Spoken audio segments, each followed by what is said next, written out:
Hi, it's David.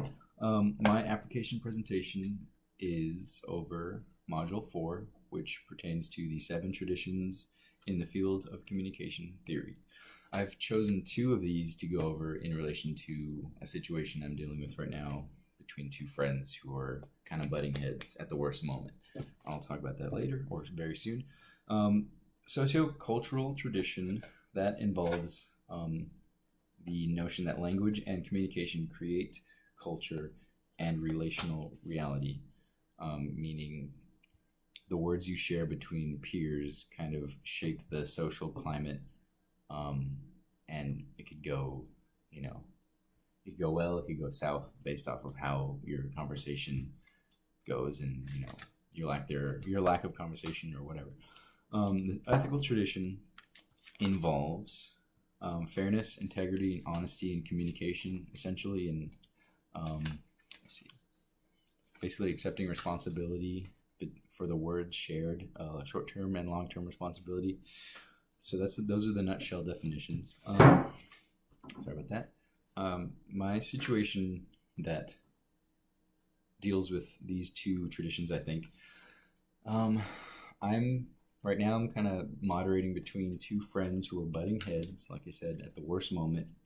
That being that my wedding is coming up November 10th, and they're both supposed to be in my wedding, and they're having a falling out based off of a past termination of another friendship. It's complicated, but I'll try to keep it roots to the roots.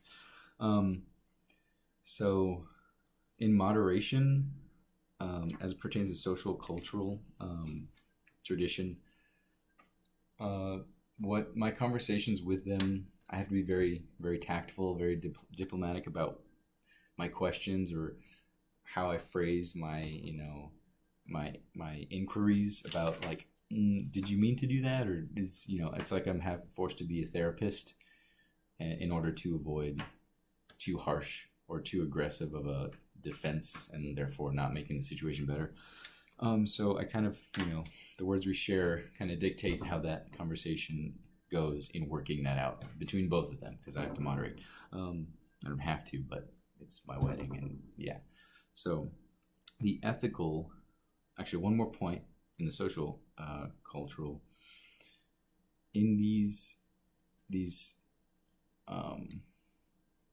the conversations I have with them, or in the conversation I have with one of them, I asked him to speak with the groomsmen. So groomsmen, best man, that's the butting heads. I've asked them to talk in person. I have asked one to talk with the other in person. And so I imagine that when they talk, there will be, as the text states, a bifurcation point. I'm not sure if I said that right. Pardon me if I didn't.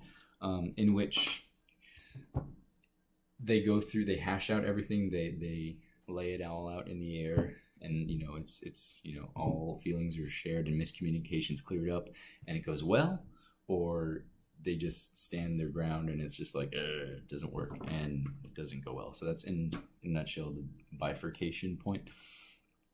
How it's inevitable. My groomsman will either be there standing at my wedding, or he'll just be like in the crowd, and it'll be weird. So ethical, moving on to the ethical tradition. In both my conversations with each of them, they haven't, they don't know, or one doesn't know I'm talking to the other. It's complicated, sorry.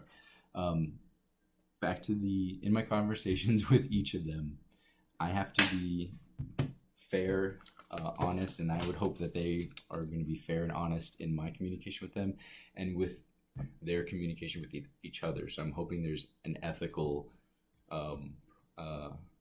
importance, ethical priority in hearing each other out fairly, so as to hope to work this out before a few months from now. So that's kind of how, in a nutshell, that situation goes right now with those 2 traditions.